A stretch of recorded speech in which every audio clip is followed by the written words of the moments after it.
విడుమొరటోడు అని వాళ్ళు వీళ్ళు ఎన్నెన్ని అన్న పసి పిల్లవాడు నవ్వాడు.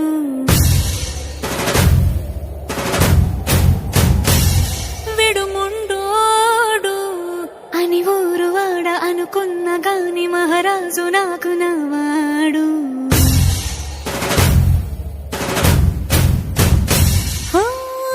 మాట పెడుసైనా మనసులో వెన్న రాయిలా ఉన్నవాడిలోన దేవుడెవరికి తెలుసును నాకన్నా సూసేకి అగ్గిరవ్వమా. విడుమొరటోడు అని వాళ్ళు వీళ్ళు ఎన్నెన్ని అన్న పసి పిల్లవాడు నవ్వాడు.